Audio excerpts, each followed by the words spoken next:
Alô Brasil, alô mundo, tudo bem com vocês? Aqui Fernando Betete, o seu jornalista de confiança, o seu repórter saúde. Eu acredito que lives sobre equilíbrio emocional eu tenho produzido toda a semana. Estou falando menos de colesterol, estou falando menos sobre tireoide, mas todo mundo tem pedido para eu entrevistar profissionais da área da saúde, médicos, que abordem o equilíbrio emocional.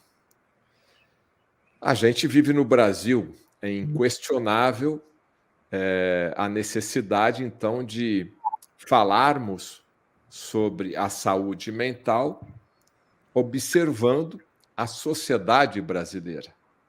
Isso é uma coisa extremamente natural, né?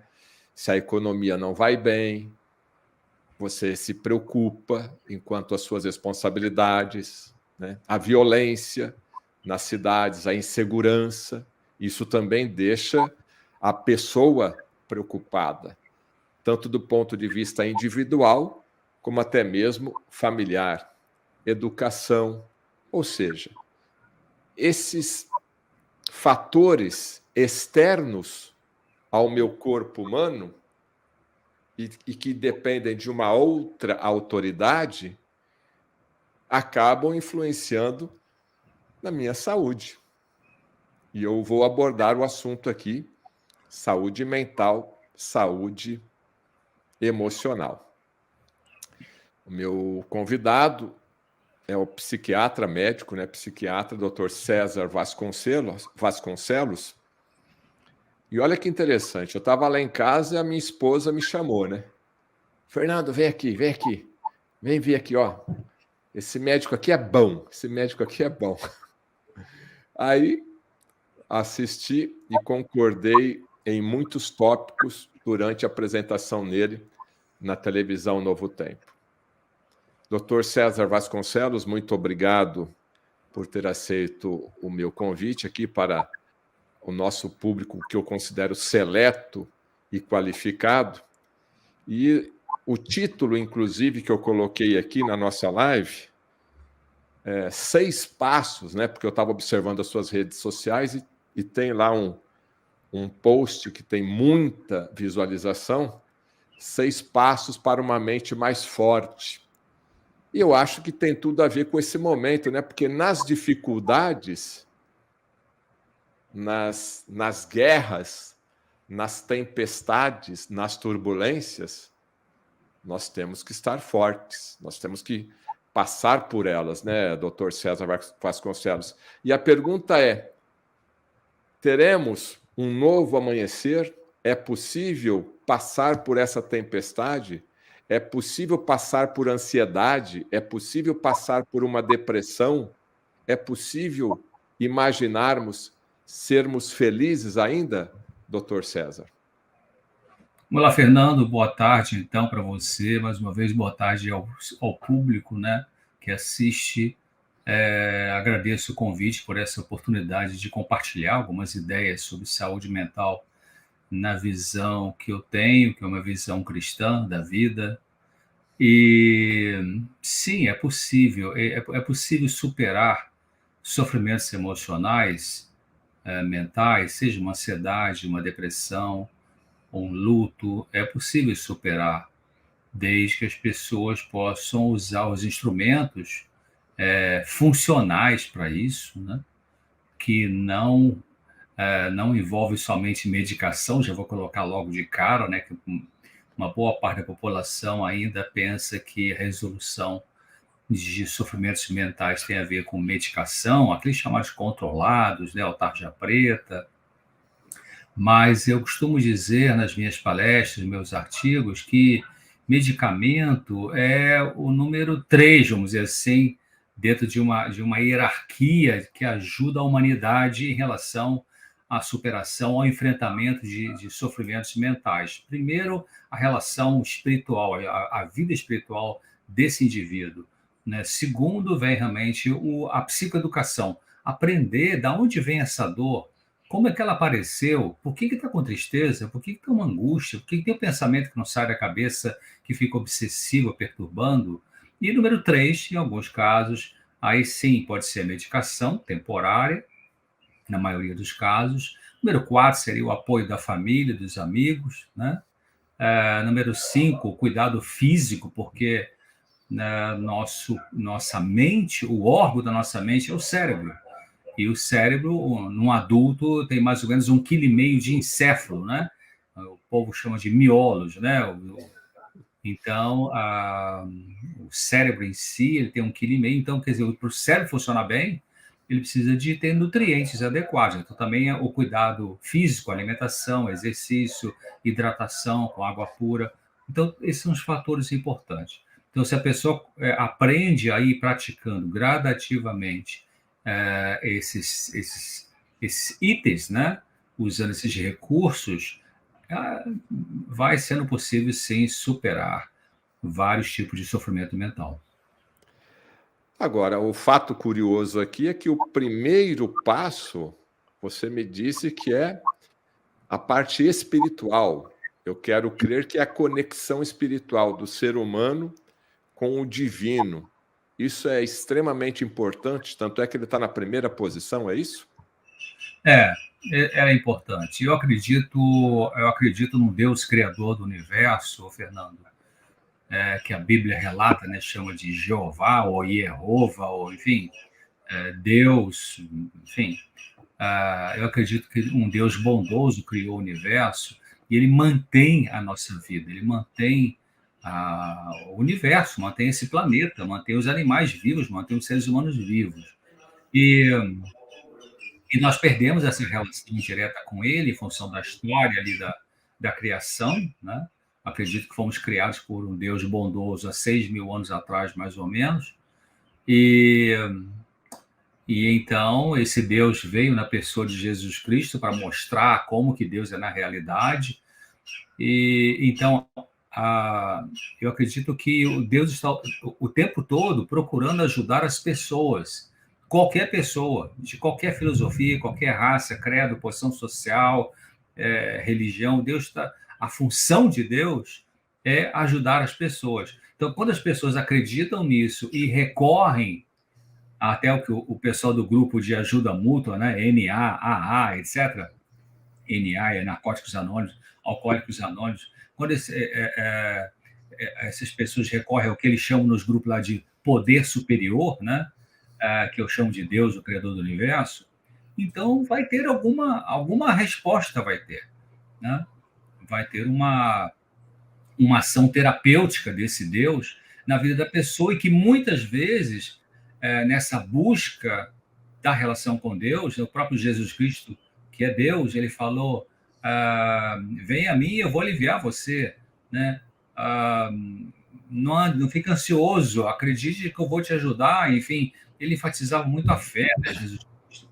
E é interessante que as curas que ele praticou enquanto viveu aqui, há quase 2.000 anos atrás, eram todas baseadas no amor que ele tinha pela humanidade e na fé da pessoa que o procurava. Eu até admiro muito assim, uma das curas que Jesus fez, que foi do servo do centurião. Aquele centurião era um militar, né? Ele era pagão, portanto não era judeu, não era israelita, ele não tinha religião, mas era um cara de bom coração, era compassivo. Ele estava sofrendo pela enfermidade do seu servo. E ele ouviu falar de Jesus. E ele pediu a Jesus que curasse. E até disse: basta o senhor dizer uma palavra, meu servo vai ficar curado.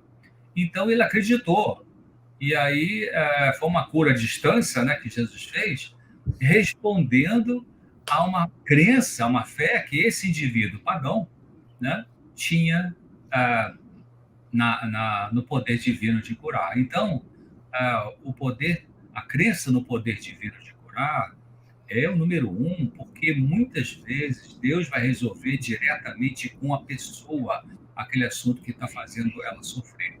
Se Deus achar que essa pessoa precisa de uma ajuda profissional, um conselheiro, então ele vai indicar isso também para as pessoas. Eu costumo dizer, eu me sinto muito confortável de dizer isso, até ousado, né? Porque eu sou psiquiatra, né? Eu sou médico psiquiatra, trabalhei quase 40 anos em consultório, que essa foi minha profissão, né? Agora eu trabalho com programa TV, rádio, palestras, artigos para revistas, jornais e tal. Mas eu não vou psicologizar as coisas ou psiquiatrizar, né, e trazer tudo para um nível só humanista. Não. Comece com Deus, né? Comece com aquilo que você, com a crença que a pessoa tem. Uma vez Deus falou para Moisés assim, Moisés falou, mas não vou conseguir fazer essa tarefa que o senhor está me dando aí. Aí Deus falou para Moisés assim, Moisés, o que você tem na mão? Eu tenho uma vara. Então começa com a vara. Pronto. Então isso. Comece com isso que você já tem de crença em Deus e abre o coração para Ele. Explique seu sofrimento para Ele usando suas palavras, crendo que é um Deus bondoso que vai te ouvir. E aí vamos ver o que vai acontecer. Vai acontecer alguma coisa, desde, claro, que seja um pedido de ajuda sincero, honesto, não manipulador, não desrespeitoso, né? Não blasfemo. Então, isso. Eu acho que começar com a parte espiritual na busca de uma cura é um grande passo. Bom, é inegável, né, doutor César, que os cristãos também ficam doentes. Cristãos que, inclusive, vão às igrejas todas as semanas, também têm doenças físicas e também têm doenças emocionais. A primeira grande informação que você passou aqui para a gente é dar o primeiro passo. Mas eu estou fazendo essa pergunta porque é notório o grande crescimento dessas doenças psiquiátricas, doenças mentais, tanto de ansiedade como depressão e outros distúrbios mentais, mesmo naquela pessoa que tem fé. Então, nesse momento, e eu sei que isso também para você é rotina, né? A pessoa, às vezes, ela se critica, ela faz essa pergunta, mas, meu Deus, eu estou fazendo isso, eu sou um bom cristão, eu vou na igreja, eu ajudo. Tem muito esse questionamento, e para essa pessoa que está questionando dessa maneira, doutor César, qual que é a resposta que nós poderíamos dar para ela? Aí tem duas coisas genéricas. Primeiro, será que o que Deus já disse para ela não está fazendo ainda? Pode ser o quê? Pedir perdão a alguém, parar de se depreciar, né? Não ficar controlando o incontrolável. Então, pode ser isso. Agora, pode ser que a pessoa está sendo totalmente sincera naquilo que ela faz, naquilo que ela entende do que Deus quer dela e continua com o sofrimento. Então, aí isso acontece. Aí entramos no campo psicológico. Aí entramos no campo da psicoterapia. Psicoterapia é um método de tratamento de enfermidades mentais em que se usa a palavra, se usa a entrevista individual ou de grupo com um profissional treinado para fazer a psicoterapia. E existem várias escolas de psicoterapia, várias abordagens psicoterapêuticas, né? Então, porque no mais sincero que uma pessoa pode estar sendo, o mais sincero que ela pode estar sendo nesse momento da vida, ela tem uma área, todos nós temos uma área inconsciente do nosso ser. A gente não vê tudo que a gente como ser humano, né? Até os amigos, os mais próximos, conseguem ver, muitas vezes, ver coisas em nós que a gente não vê, né? Na forma de falar, pelo gesto, pelas atitudes constantes. Então, grande parte dos nossos sofrimentos mentais, eles têm uma origem mais em impulsos ou em conteúdos inconscientes do que conscientes. Então, por exemplo, a pessoa que é cristã, é fervorosa, ou tem uma outra religião, mas que é fervorosa na religião dela, pode ser islâmica, pode ser israelita, pode ser budista, ela é muito sincera na religião dela, qualquer religião. E ela está sofrendo, vamos dizer, de uma fobia, né? Fobia pode ser simples, fobia social. Vamos supor fobia simples, a pessoa não sobe elevador, não passa em túnel, né? É um tipo de fobia, ela fica numa ansiedade excessiva quando tem que enfrentar a situação. Isso é sofrimento, está classificado no CID, Código Internacional das Doenças, como um dos transtornos ligado à ansiedade excessiva. Fobia simples, fobia social ou transtorno de ansiedade social. Mas a fobia simples, esse exemplo que eu dei, não sobe elevador, não passa em túnel, não consegue ir à rua sozinho, sozinha. E a fobia, então, é uma defesa de uma angústia. A pessoa fóbica, ela, tendo a fobia, ela ainda tem algum controle sobre o mal-estar emocional. Por quê? Porque ela tem fobia de elevador, ela vai pela escada. Eu tinha um paciente, eu trabalhava no Rio de Janeiro, tinha um paciente que vinha de uma região do Rio, tinha que passar por túnel. E se não passasse por túnel, tinha que dar uma volta muito grande para chegar no meu consultório. Então, gastava tempo, gastava dinheiro, enfim, era o jeito que encontrava. Então, por que a pessoa tem fobia? Não é uma questão de inteligência saber disso.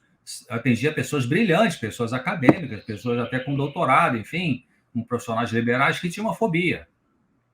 Então, a causa desse sofrimento, da fobia, e no exemplo que eu estou dando aqui, está enterrado no inconsciente. A pessoa não conseguiu, até aquele momento da vida, tomar consciência dessas causas que produziram a fobia, e por isso que o que ela conhece apenas é isso. Eu não passo em túnel e eu não entro no elevador, porque me dá uma ansiedade, meu coração dá taquicardia, fico com sudorese, me dá tonteira, me dá falta de ar. É isso que a pessoa sabe. Então, essa pessoa que tem essa fobia, que tem esses sintomas, ela pode ser uma excelente pessoa religiosa, pode praticar com sinceridade a sua filosofia religiosa. Então, ela vai precisar de uma ajuda para poder entender da onde vem isso. A gente chama de psicodinâmica. Psicodinâmica é a história da nossa vida emocional, que está enterrado na Bíblia, enterrado na mente inconsciente. Interessante que a Bíblia até já não foi na época de Freud que se começou a falar sobre os mecanismos de defesa mentais, né? De defesa psicológica. E a filha do Freud, a Ana Freud, escreveu um livro só sobre isso, né? Mecanismo de defesa. Não, a Bíblia já falava de inconsciente, né? A Bíblia falava que nós jogamos para o nosso inconsciente aquilo que a gente não tem condições de ainda encarar. E aí joga para o inconsciente, que precisaria ficar consciente para poder lidar de uma forma construtiva, e aí aquilo que fica travado na inconsciência começa a produzir sintomas. A Bíblia relata isso? A Bíblia fala, quando tem um salmo que fala expurga-me, ou purifica-me, né, Deus, dos pecados ocultos. Ocultos aonde? Nessa área virtual, mental, chamada tecnicamente de inconsciente.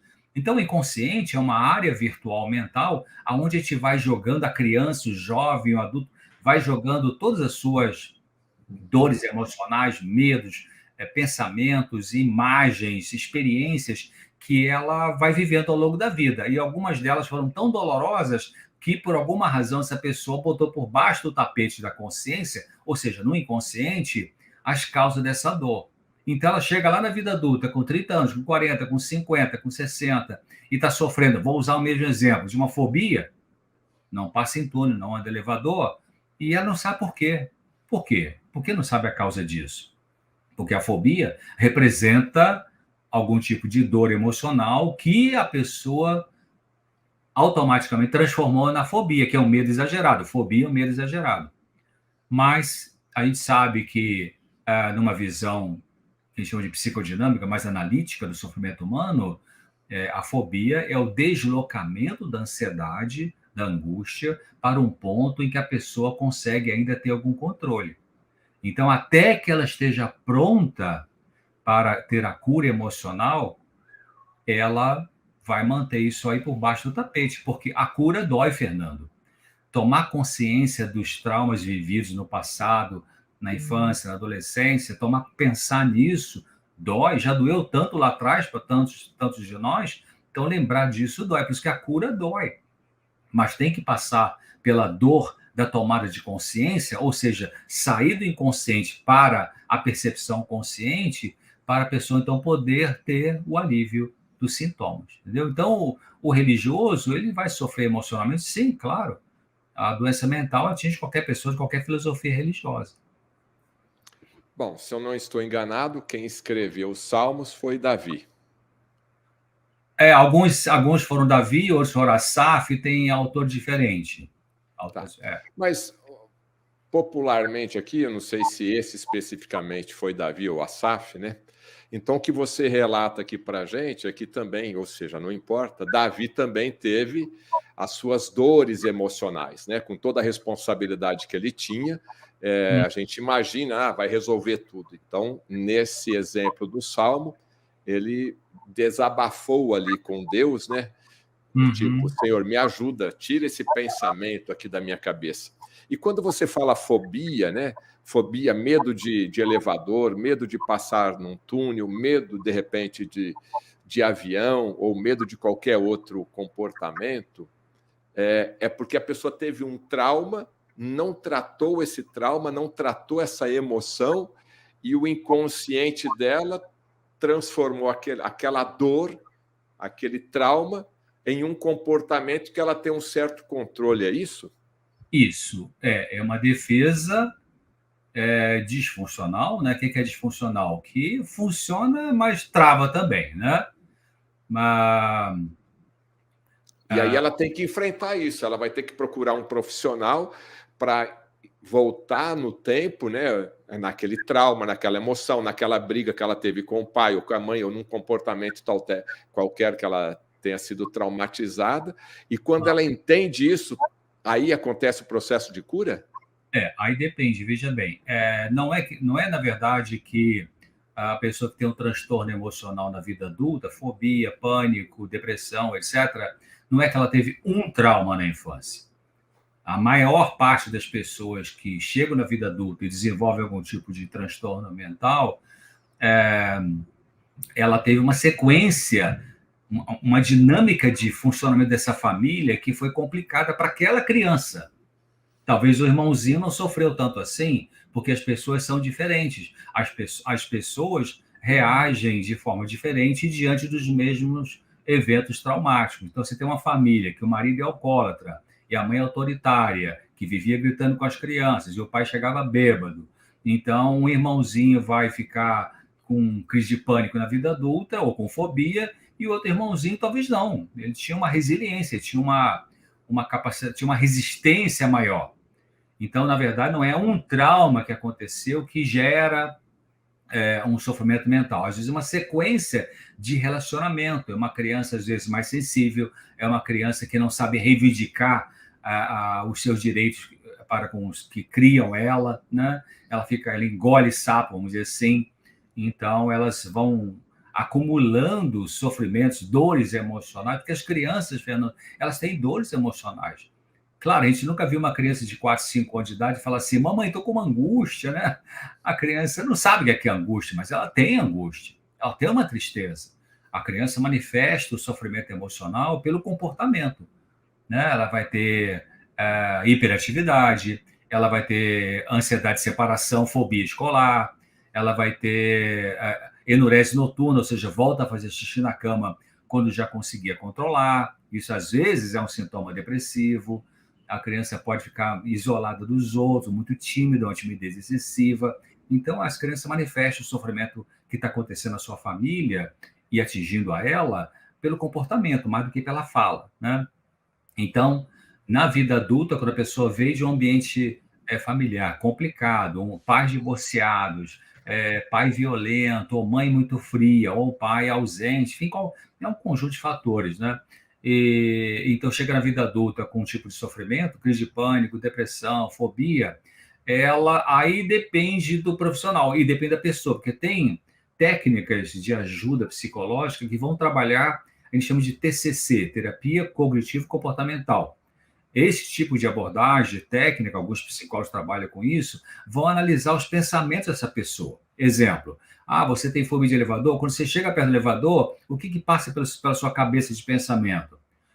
Eu acho que ele vai cair, acho que vai despencar, eu acho que a porta vai trancar, não vou poder respirar. Então, vamos pensar nesses pensamentos, né? Vamos botar os pensamentos aqui em cima da mesa e vamos ver se eles são razoáveis, se não são razoáveis. Então, isso é uma técnica, TCC. Uma outra técnica, é a técnica analítica, que eu particularmente gosto mais e trabalhei com ela na minha vida, é o que da sua história como ser humano, o que da sua sensibilidade com pessoa favorece ou favoreceu para que você desenvolvesse esse tipo de sofrimento. Às vezes, Fernando, com a mesma pessoa, ele vai ter que usar um pouquinho de uma técnica, um pouquinho de outra. Mas, em geral, a percepção da verdade, da causa do sofrimento, liberta a pessoa. Por isso que Jesus até falou, né? Jesus Cristo falou assim: e conhecereis a verdade, e a verdade vos libertará. Aí a pergunta dentro de um campo de sofrimento mental é: que verdade eu preciso conhecer sobre a minha história emocional que possa me ajudar a me libertar dessa fobia, desse pânico? Então, a psicoterapia é uma busca da verdade interior que doeu e que está machucando e que ainda produz sintoma. Quando a pessoa vai compreendendo essa verdade, ela pode ir tomando novas decisões, entendeu? Para se soltar. Exemplificando, né? A pessoa está com uma crise emocional, quer seja ansiedade, depressão, um outro distúrbio, está pedindo para Deus, me ajuda, né? Está orando, e passa um mês, passam 2 meses, passam 6 meses, e ela fica aguardando aquilo ali, né? Vamos dizer assim, num vocabulário mais cristão. Ela não consegue a sua libertação. Então, é perfeitamente compreensível e racional, tanto essa pessoa como o familiar dela, procurar ajuda, sim, de um profissional. Nesse momento crítico, ela precisa de uma ajuda, ou seja, não tem problema nenhum procurar um psiquiatra, procurar um terapeuta, um psicoterapeuta, para aliviar essas dores que ela tem enfrentado. E eu estou fazendo esse comparativo da pessoa cristã que está nos assistindo, até porque temos várias perguntas nesse aspecto. Tipo assim, eu tenho fé que Deus vai me curar, né? Aí passa um mês, passam 6 meses, passa um ano, e aquilo ali vão gerar outros problemas, né, doutor César? É aquilo que eu falei. Realmente, a indicação de um tratamento profissional deve ser decidida, né, procurar quando o sofrimento daquele indivíduo está travando a vida. Então, por exemplo, tem uma pessoa que é ansiosa, né? A ansiedade pode ser ansiedade de traço ou ansiedade de estado. O que é ansiedade de estado? Porque ansiedade todo mundo tem. Igual temperatura, todo mundo tem temperatura, né, no corpo, 36,5 graus Celsius ou graus centígrados. 36,5 isso é normal. A febre, 37,5, 38, 39. A febre é o aumento da temperatura corporal que indica uma luta interior com vírus ou bactéria e o sistema imunológico. A febre, na verdade, é uma defesa. A febre também é uma defesa. Quando a temperatura do corpo aumenta por causa da febre, isso é sinal que o corpo está tentando matar algumas bactérias que, em temperatura alta, elas podem morrer. Então, assim como todo mundo tem temperatura, todo mundo tem temperatura normal, todo mundo tem ansiedade. Uma ansiedade normal, que até nos ajuda a produzir, a escrever, a trabalhar, fazer arte, vários tipos de arte, né? Pintura, enfim. Mas a ansiedade, quando aumenta muito, aí ela já começa a produzir algum tipo de disfunção, algum tipo de atrapalho na vida da pessoa. Então, a pessoa com fobia, ela começa a gastar muito tempo na vida para poder administrar o objeto do seu medo. Até cancela algumas coisas por causa do medo, não por causa da incapacidade de fazer aquilo ali, mas por causa do medo. Né? Uma pessoa tem crise de pânico com frequência, crise de pânico é um transbordamento de ansiedade, é como a caixa d'água que transbordou porque deu problema no ladrão ali, né? ou na boia. Então, a crise de ansiedade em algumas pessoas, quando ela fica muito alta, ela transborda numa crise de pânico, né? Então, a pessoa ela vai ter esses sintomas como defesa, ela não conseguiu ainda entender, e aí, se essa crise de pânico, ou fobia, ou depressão, está ficando de leve para moderado, de moderado para severo, e começa a pessoa a faltar ao trabalho, não consegue mais ir na sua comunidade religiosa, ela não consegue mais sair sozinha. Então, Perdeu o controle, né? aí realmente é indicado um tratamento profissional para ajudá-la a voltar a ter uma vida de autonomia emocional. Agora, Doutor César, ok, procurei ajuda, estou recebendo esse tratamento, mas a vida continua e os problemas continuam. Eu queria uma orientação sua no seguinte exemplo, né? Relacionamento pais e filhos. Nessa sua caminhada de mais de 40 anos aí em psiquiatria, qual que é a cena mais comum de um relacionamento pai e filho pequeno, né? Eu estou imaginando aqui as birras das crianças e o comportamento do pai perante aquele comportamento, entre aspas, errado da criança. Qual que deve ser feito? Porque a gente percebe uma geração nova hoje que dá tudo, e isso lá na frente vai ser revertido de forma negativa. Então, a minha pergunta objetiva é: uma criança está tendo um comportamento errado, está com birra, está lá gritando, não está aceitando a educação do pai e da mãe. Qual que é o comportamento adequado para colocar essa criança de volta ali, numa situação de normalidade? E esse exemplo ele também serve para um adolescente ou para uma discussão de relação, né? Porque você precisa para ter uma normalidade de diálogo. Primeiro de tudo, os pais precisam, e especialmente os pais jovens dessa geração, precisam acreditar que eles são autoridade no lar. A autoridade não se negocia. A autoridade pode ser negociada a forma de você aplicar a autoridade. Em outras palavras, quem manda em casa é pai e mãe, não é a criança. Hoje em dia se exagera. Claro, os pais fazem isso com todo o amor, com toda a compaixão, né, com o desejo de ver os filhos saudáveis, mas o que você quer para almoçar? Feijão com arroz, macarrão, batata, yakisoba, bife, não sei o que e tal. 10 opções. Sabe? E mais o iFood ainda. E o iFood, se não quiser, eu chamo o iFood, sabe? Aí faz tudo pela criança. A gente pode errar como pai e mãe, assim, genericamente falando, de 3 formas. Uma, com superproteção, outra, com rigidez e com negligência. Superproteção é o pai e a mãe que faz tudo pela criança, não deixa ela fazer nada, não deixa ela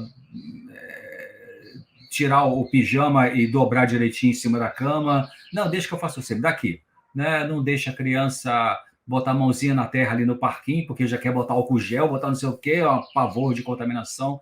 Então, a superproteção, ela perturba a imunidade biológica mesmo, e perturba a questão da autoconfiança dessa criança, porque a criança que é superprotegida, ela acaba, se ela aceita isso, que algumas se rebelam, né? Não, mas deixa que eu faço, né? Mas se ela tem um perfil mais tímido e aceita, ela vai ser prejudicada na capacidade de enfrentar a vida, porque ela não sabia fazer as coisas, a mãe nunca deixou, o pai nunca deixou, né? Elas se sentem incapazes. Superproteção.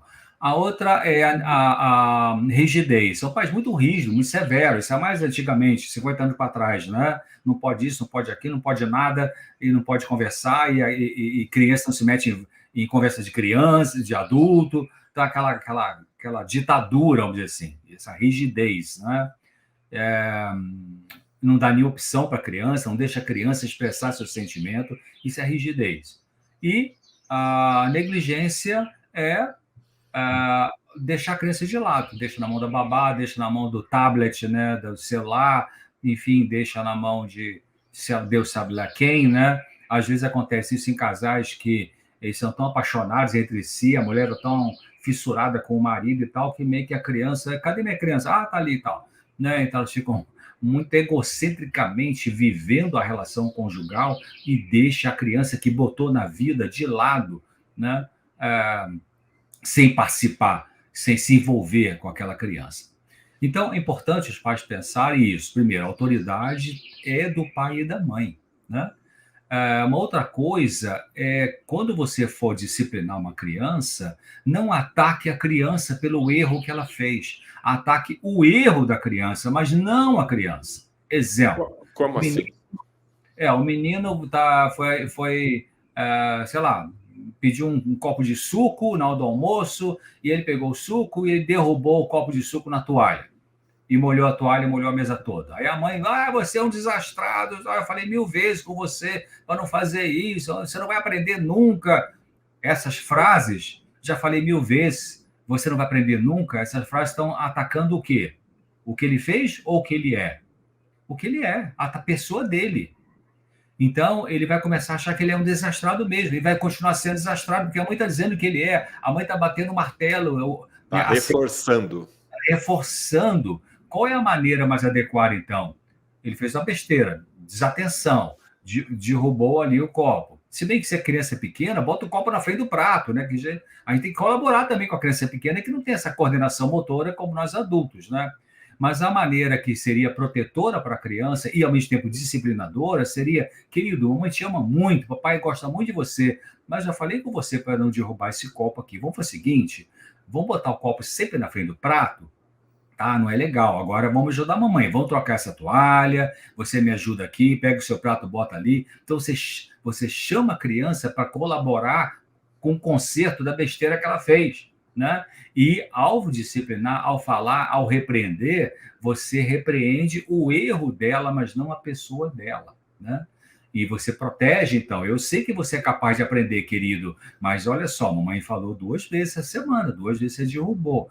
Vamos consertar. Como é que você pode consertar isso? Aí deixa a criança falar. Uma criança de 5, 6, 7 aninhos, ela vai dialogar com você. Isso é ajuda. Então, essa é outra coisa importante, né? Não atacar a pessoa, mas o erro da pessoa. Que é o que Jesus fazia. Jesus não passava panos quentes nos erros das pessoas. Ele chamava o pecado pelo nome. E aquela mulher que que transava com um monte de gente, Maria Madalena, e que queria apedrejá-la, e quem queria apedrejá-la tinha transado com ela, então eram os hipócritas, e Jesus foi lá e fez aquela coisa maravilhosa de mostrar a aberração ali, mas o que ele disse para ela? Olha, eu não te condeno também, vai e não peques mais. Quer dizer, vai e não faça mais o mesmo erro, né? Então, além disso, de proteger a pessoa, outra coisa importante é a gente pensar de que as crianças não se tornam mais felizes quando a gente dá tudo o que elas querem. Não se tornam mais felizes. Você pode ver famílias que têm recursos e que dão sempre um brinquedo quase toda semana para as crianças, passeio para lá em parques temáticos e tal, e sempre dando aí um novo tablet, um novo celular. Não ficam felizes. Elas não ficam. Elas só ficam pensando quando vai ser o próximo. Quando é que vai trazer aquele outro brinquedo? Eu vi lá na loja tal do shopping aquele brinquedo. Semana que vem você pode me dar? Porque você aprende a não curtir o que tem. E muito de nossa felicidade nesse planeta difícil de viver é aprendermos a gostar do que a gente tem, aproveitar o que a gente tem e não ficar invejando o que a gente não tem ou ficar sonhando com muito mais coisa, né? Então, os pais precisam pensar nisso. Os filhos vão ficar... E, às vezes, é interessante, Fernando, a gente vê crianças que que têm um lar de classe média, que ganham um monte de presente. Às vezes, um brinquedo simples, a criança gosta. Nada sofisticado, nada eletrônico, uma coisinha simples ali, ela gosta. Então, vou pensar nisso, né? As crianças, elas podem se tornar mais felizes com coisa mais simples. Tá. Bom, agora vamos dar um salto aqui na idade, né? Adultos, casais, problemas de relacionamento, né? Aquela velha briguinha do marido com a esposa e da esposa com o marido e se deixam de falar, né? E principalmente essa geração mais nova só reclama, você fez isso, você fez aquilo e fecha a cara. Quando eu tenho um problema de relacionamento com o meu parceiro, com a minha parceira, por mais doloroso que tenha acontecido o fato ali, qual que é o caminho também para voltar a esse equilíbrio do relacionamento, do diálogo em um casal? Olha, boa pergunta, boa colocação. A juventude hoje, de poucas décadas para cá, elas têm casado precocemente e não preparados emocionalmente, apesar do fato de que a gente não casa preparado 100%, seja qual for a idade.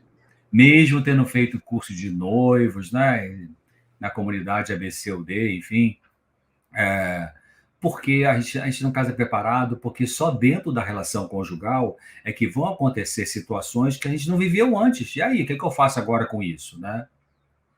Então, é muito comum a juventude se casar hoje já com aquela ideia preconcebida de se não der certo, eu saio fora e arranjo outra pessoa. Já vai meio que descompromissado, meio assim, meio superficial essa relação.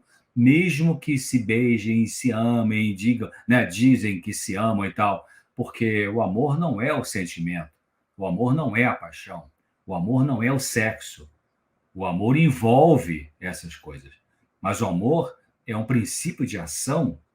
O amor, do ponto de vista cristão, bíblico, ele é um princípio de ação que me faz fazer o bem para alguém, mesmo que eu não esteja sentindo um sentimento agradável em relação a essa pessoa. Jesus falou a coisa mais difícil, eu acho, dessa vida, né? Quando ele falou assim, ame seus inimigos. Mas você vai amar o inimigo, né? Então, a gente vê algumas histórias, às vezes, aí na mídia, que são fantásticas, né? Pessoas que perdoaram de coração alguém que matou o filho, alguém que matou o marido, enfim. Então, o ponto importante realmente é o diálogo. Tem que ter diálogo. Agora, o que é um diálogo produtivo quando surgem problemas conjugais? Um diálogo produtivo ele tem alguns componentes. Primeiro, você precisa respeitar outra pessoa. Respeitar significa não fique falando para o seu companheiro ou companheira como se fosse o patrão, a patroa, né? Mas eu já te disse você fazer isso. Por que você fica repetindo isso aí? Porque vai estar dando uma bronca, né, assim. Então tem que ter um nível de respeito.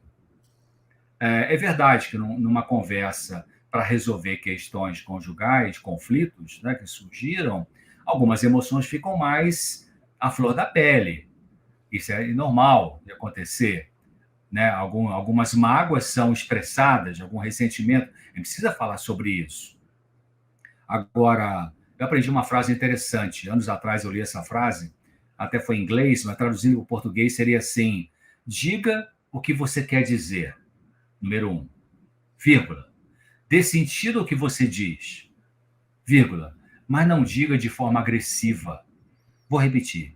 Diga o que você quer dizer. Isso é importante porque às vezes você vai ter um momento de uma conversa difícil e aí você fala e tal, e às vezes um é mais tímido do que o outro, um é mais falante, um é mais proativo na conversa, outro já é mais introvertido, e passa aquele momento e a pessoa fala, cara, perdi a chance de falar aquele negócio, por que eu não disse aquilo que eu devia ter dito?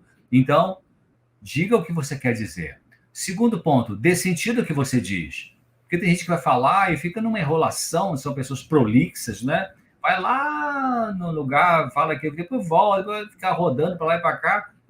O que você quer dizer com isso? Então, repetindo, diga o que você quer dizer, dê sentido ao que você diz e não fale, não diga de forma agressiva. Então, respeito pelo outro também tem a ver com tom de voz. Fala gritando, depreciando o seu isso, sua aquilo, né? Isso não cabe numa relação conjugal em que se quer consertar as coisas, né?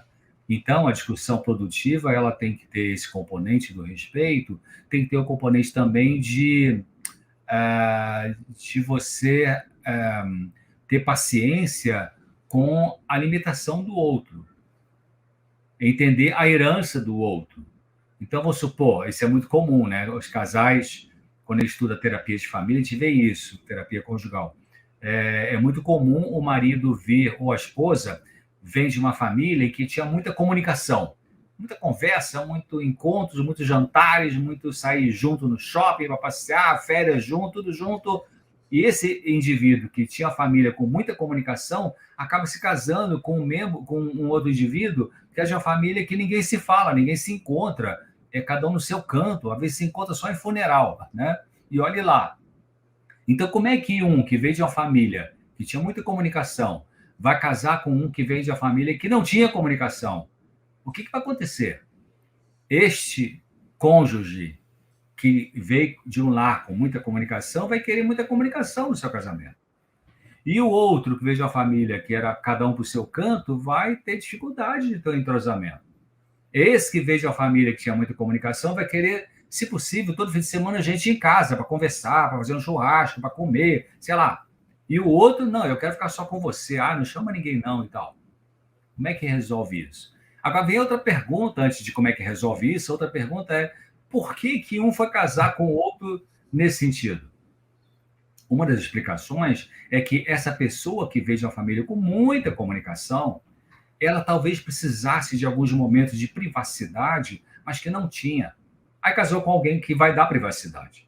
E esse que veio de uma família que tinha pouquíssima comunicação, precisava se envolver mais com as pessoas, por isso que casou com alguém que gosta disso, né?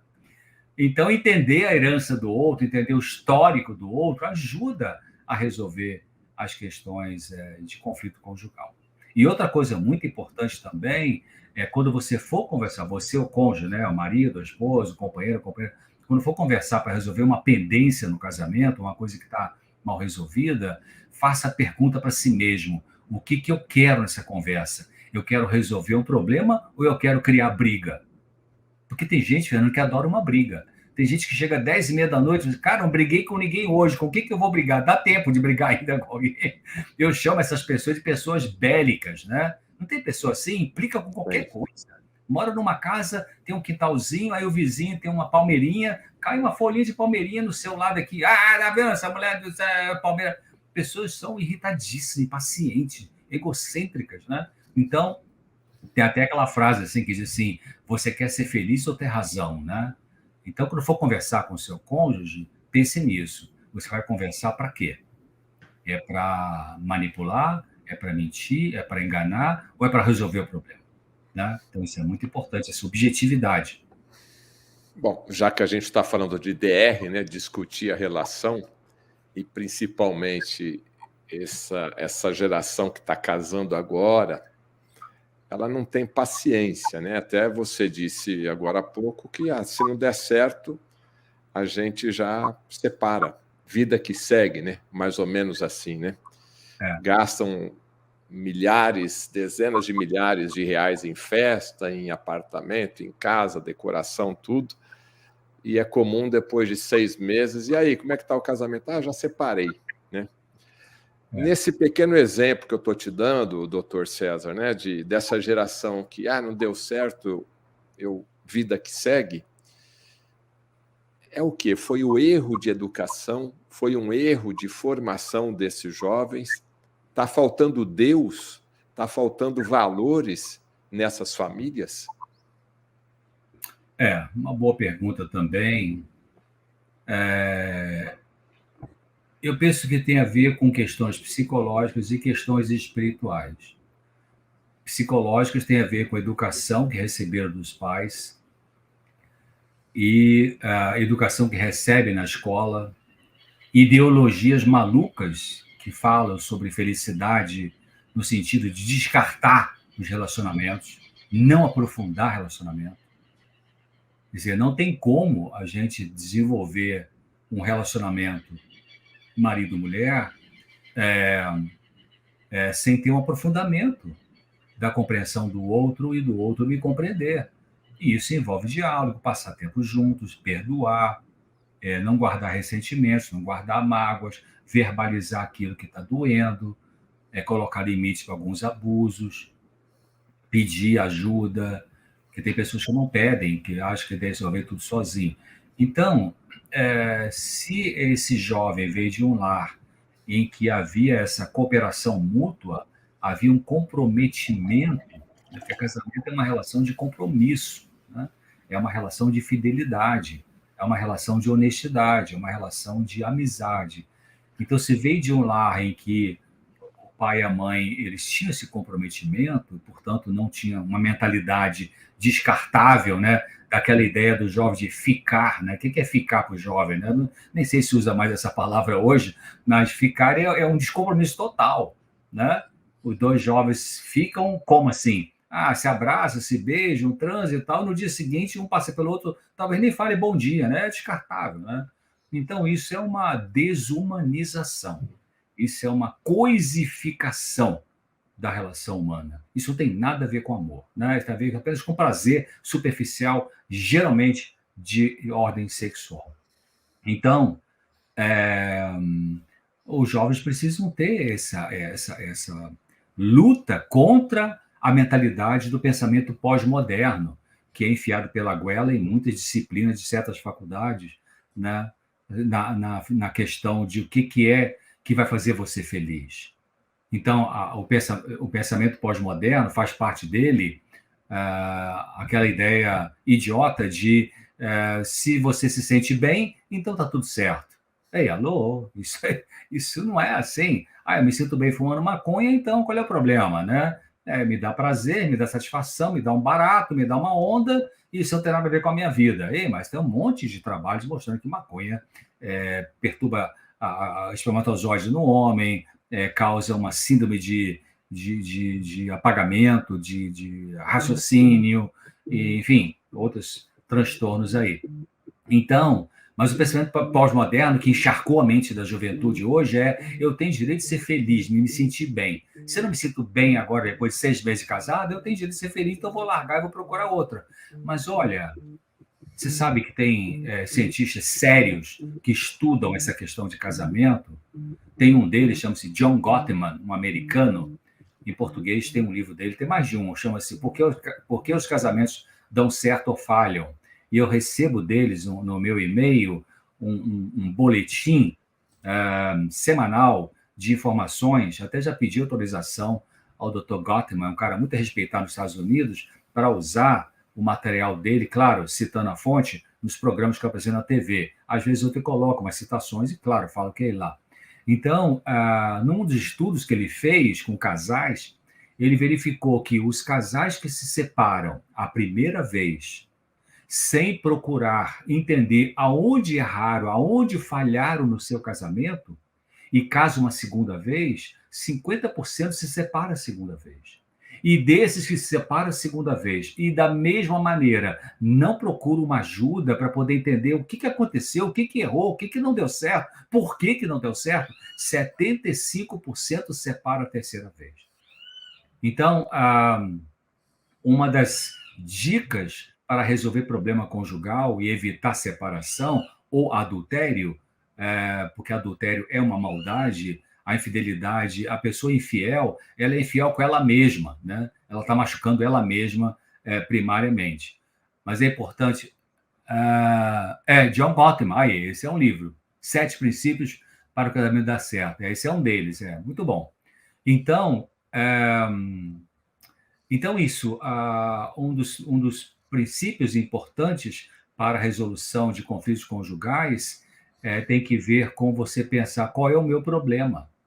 Porque, em geral, a gente... porque você isso, porque você aquilo, porque você não me entende, porque você não me beija, porque você não fala que me ama, porque você não mandou a florzinha, porque você não quis transar comigo, porque você... Anos atrás, eu vi o pensamento que eu achei muito interessante, viu, Fernando, que dizia assim, primeiro de tudo, olhe-se a si mesmo. Depois, olhe-se de novo. Ou seja, então, se cada um, o companheiro, a companheira, o marido, a esposa, o esposo, olhar para si, pensar, onde eu estou errando nisso aqui? Qual é a parte que eu posso melhorar do que depende de mim? Se cada um fizer isso, a coisa vai dar certo. Porque tem que ter disposição, claro. Infelizmente, também muitos casais, geralmente as mulheres são mais propensas a buscar ajuda para resolver o problema conjugal do que nós homens. Elas são mais abertas para isso, né?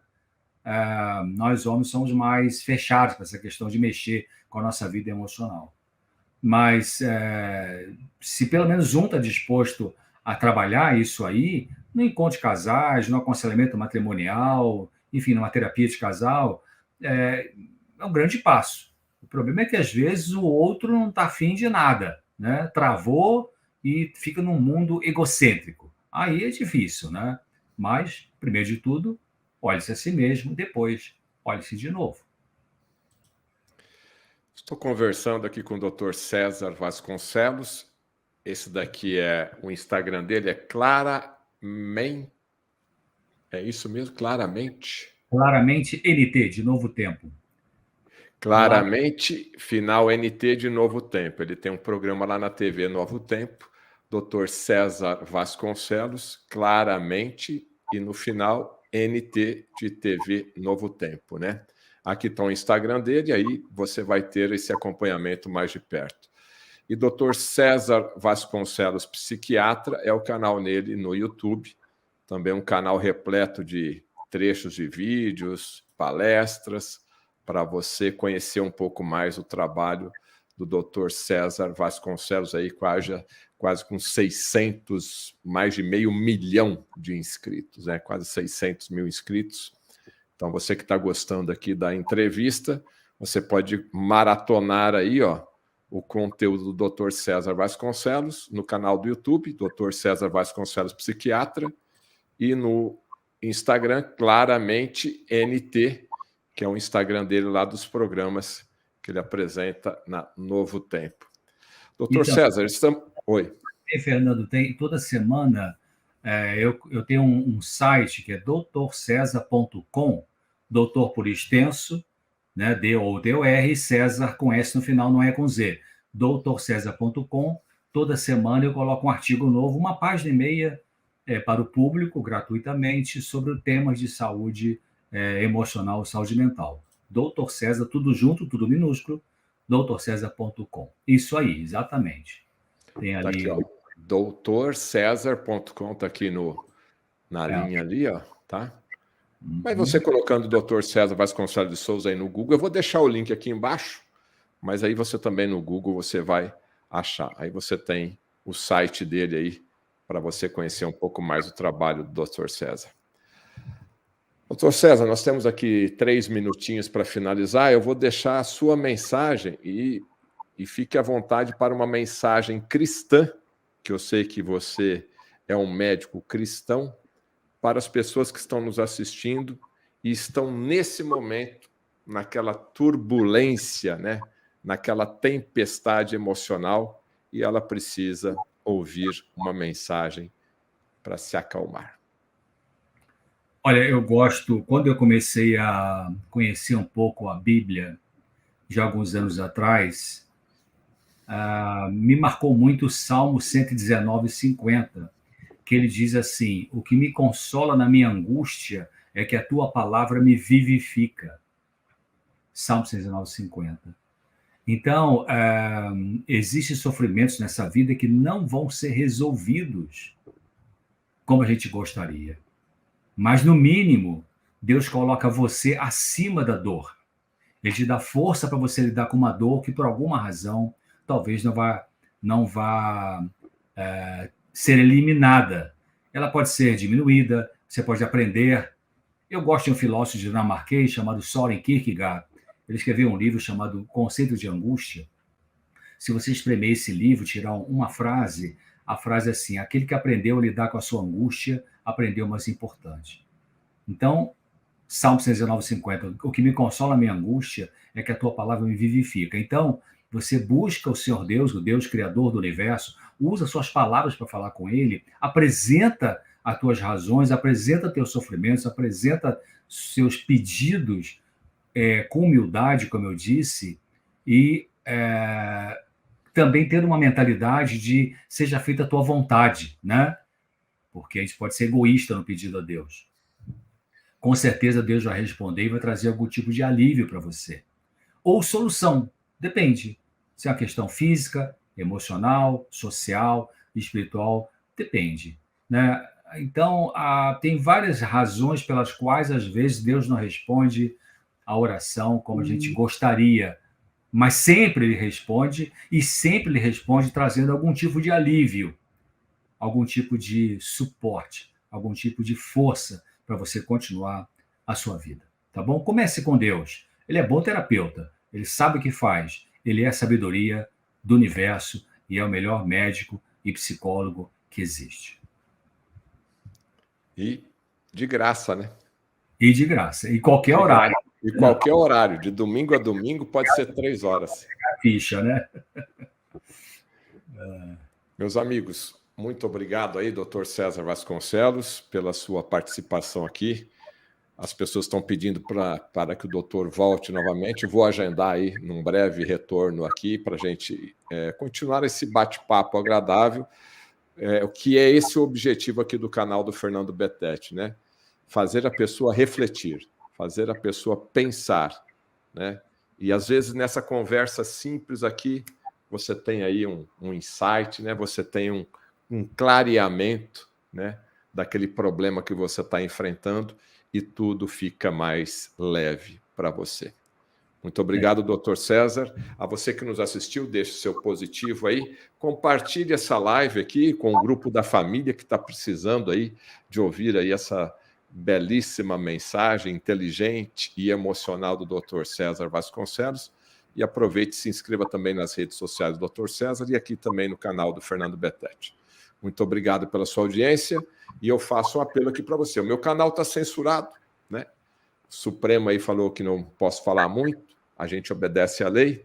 Então, se você puder fazer uma doação aqui para o Pix do fernandobetete@gmail.com, eu te agradeço. Quando o canal voltar, ficar livre, aí a gente toca o nosso barco. Faça sua doação agora.